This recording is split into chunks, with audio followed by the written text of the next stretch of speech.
육성선수 출신으로 5년 만에 1군 데뷔의 꿈을 이뤘던 기아의 거포 유망주가 2군 경기에서 4안타 5타점이라는 놀라운 활약을 펼쳤습니다. 특히 9회 2사 상황에서 극적인 동점타를 터뜨린 데 이어 팀의 연장 역전승까지 이끌며 자신의 잠재력을 완벽히 증명해냈습니다. 두 번이 미지명, 육성 5년, 박상준이 보여주는 것과 아직 보여주지 못한 것. 1. 육성 선수 4년의 무게와 25세라는 나이. 박상준이 2022년 육성 선수로 입단해 2026년 현재 25세가 됐다는 사실은 그의 커리어 서사에서 중요한 맥락을 제공한다. 고교와 대학에서 2차례 드래프트 미지명을 경험하고 4년간 2군에서 군 복무까지 마치며 기다려온 시간이다. 25세는 야구 선수에게 미묘한 나이다.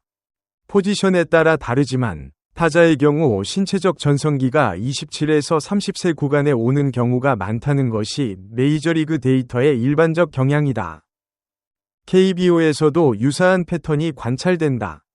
박상준이 25세의 퓨처스에서 OPS 1.285를 기록하고 있다는 것은 신체적으로 아직 성장 중인 선수가 잠재력을 폭발시키기 시작했을 가능성을 시사한다.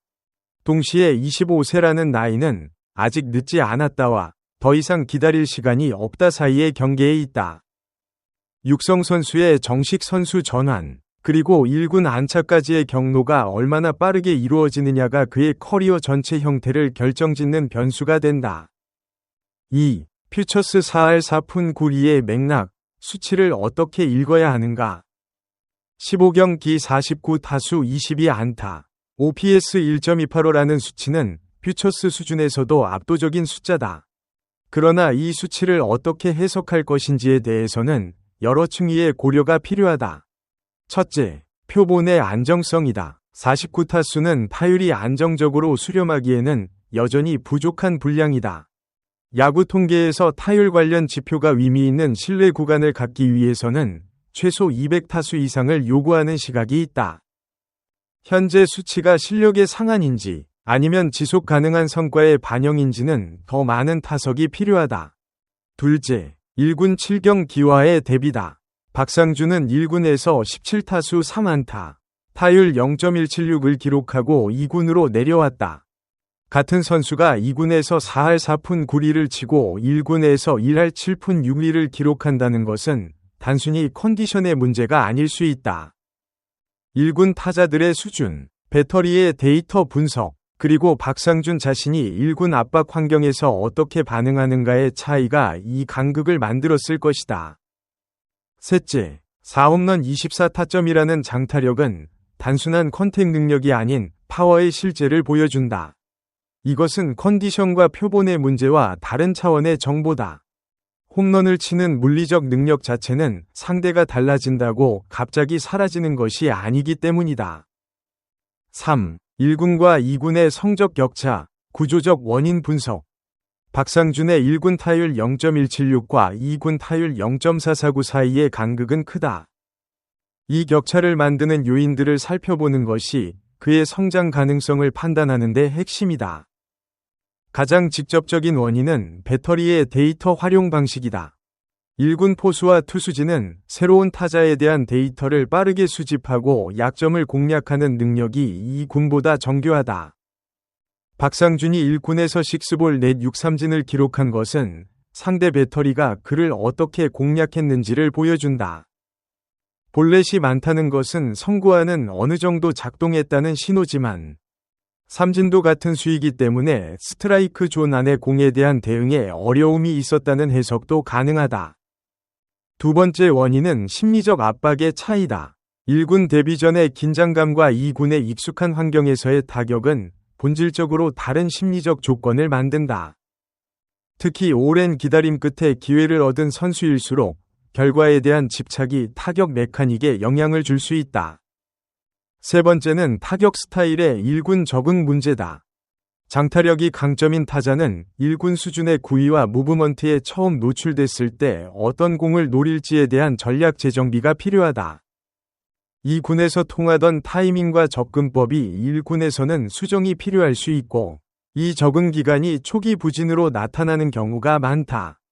4. KBO에서 반복되는 2군 강자, 1군 적응 실패 패턴. KBO 역사에서 2군에서는 압도적인 성적을 기록하지만 1군에서는 자리를 잡지 못하는 타자들의 사례는 주기적으로 등장한다. 이 패턴이 반복되는 이유는 무엇이고, 그것을 극복한 선수들은 어떤 공통점이 있었는가? 극복에 성공한 사례들을 보면 대부분 2군에서의 장점을 유지하면서 1군 투수들의 구종과 무브먼트에 대한 적응을 이루어낸 경우였다. 이 적응은 대개 한 번이 콜업으로 해결되지 않고 1군과 2군을 오가는 반복적인 경험 속에서 서서히 이루어진다. 박상준이 1군 7경기 후 2군으로 내려간 것도 이 과정의 일부로 볼 수 있다. 반면 극복에 실패한 사례들은 2군에서의 성공이 특정 구종에 대한 취약점을 가린 경우가 많았다. 2군 투수들의 구위가 낮을 때 커버됐던 약점이 1군에서 노출되고 상대 배터리가 그 약점을 집중 공략하면서 성적이 무너지는 패턴이다. 박상준이 어느 쪽에 해당하는지는 현재 시점에서 판단하기 어렵다. 다만 2군에서 4홈런을 포함한 장타 생산을 보여주고 있다는 것은 특정 코스나 구종에 대한 편향된 강점이 아닌 전반적인 타격 능력이 살아있다는 긍정적 신호다. 5. 9회 2사말루 2루타, 클러치 상황의 대응 능력. 이날 경기에서 가장 주목할 장면은 9회 2사말루에서 나온 2타점 2루타다. 11에서 11 동점을 만든 이 타구는 수치 이상의 의미를 갖는다. 팀이 패배 직전에 몰린 극한의 압박 상황에서 결정적인 타격을 만들어냈다는 것이 중요하다. 클러치 상황에서의 퍼포먼스가 반복 가능한 능력인지 아니면 우연의 산물인지에 대한 논쟁은 스포츠 통계학에서 오래된 주제다. 그러나 적어도 이 상황에서 박상준이 보여준 것은 심리적 위축 없이 공격적 스윙을 유지할 수 있다는 것이다. 1군에서 6삼진을 당하며 부진하다가 2군으로 내려온 선수가 극한의 압박 상황에서 결정타를 만들어냈다는 사실은 그의 멘탈 내구성에 대한 하나의 데이터 포인트가 된다. 6. 지명타자와 1루수, 포지션 선택의 함의. 박상준이 2군에서 지명타자로 주로 출전하고 1군 데뷔전에서는 1루수로 나선 것은 포지션 정착과 관련한 구단의 고민을 반영한다. 지명타자는 수비 부담 없이 타격에만 집중할 수 있는 포지션이지만 KBO에서 지명타자 자원으로만 분류되면 1군 엔트리 경쟁에서 불리해지는 구조가 있다. 1루수로의 전환이 얼마나 안정적으로 이루어지고 있는지가 박상준의 1군 경쟁력을 결정하는 변수 중 하나다. 수비가 안정되지 않은 상태에서 1루를 맡으면 팀의 부담이 될 수 있고 그것이 1군 등록의 장벽이 될 수 있다. 7. 기아의 현재 타성과 박상준의 위치. 기아가 병살타 리그 1위이면서 5연패를 당하는 상황에서 2군의 박상준이 OPS 1.28호를 기록하고 있다는 것은 구단 입장에서 고민의 지점이다. 그러나 단순히 왜 박상준을 안 올리냐?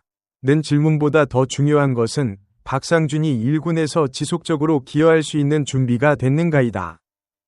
이전 1군 경험에서 보여준 것처럼 상대 배터리의 공략에 적응하지 못한 상태에서 다시 올라간다면 같은 패턴이 반복될 수 있다.